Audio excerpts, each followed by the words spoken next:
সালাম আলাইকুম প্রিয় দর্শক, আজ চলে এসেছি কক্সবাজারের মহেশখালীর শুটকি পল্লীতে।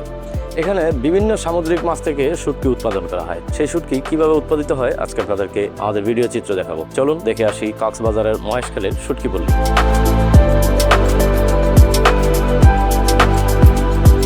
দর্শক, এই যে একটি সামুদ্রিক মাছ বদরছড়ি, সেই বদরছড়ি শুটকি এখানে শুকাতে দেওয়া হয়েছে। আচ্ছা, এই শুটকি উৎপাদনের জন্য একটা শুটকি প্রক্রিয়াজাত মানে বাজারে পাঠানোর জন্য কিরকম সময় লাগে আপনাদের? এই বড় হইলে এটা লাগে 5 দিন 6 দিন লাগে, আর এটা হইলো 7 দিন।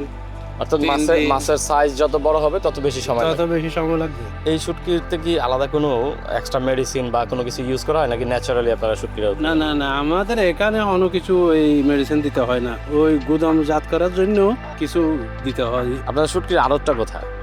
আমাদের শুটকিতে আর তো ওই চট্টগ্রাম। চট্টগ্রামে একটাই শুটকির আড়ত? হ্যাঁ, সারা বাংলাদেশে একটাই শুটকির আড়ত।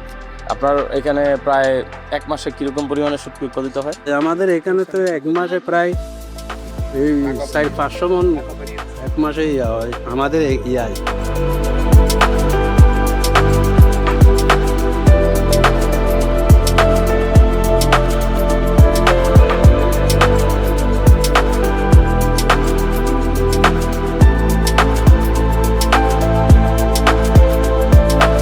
দর্শক, এতক্ষণ দেখছিলেন মহেশখালীর শুটকি পল্লীতে কিভাবে শুটকি উৎপাদন হয়, কতদিন সময় ধরে শুটকি উৎপাদিত হয় সে বিষয়ে আমরা আপনাদেরকে মহেশখালীতে আবারও নিয়ে আসবো অন্য কোনো প্রজেক্টে, অন্য কোনো ভিডিওতে। সেই পর্যন্ত আমাদের সঙ্গেই থাকেন। আসসালামু আলাইকুম।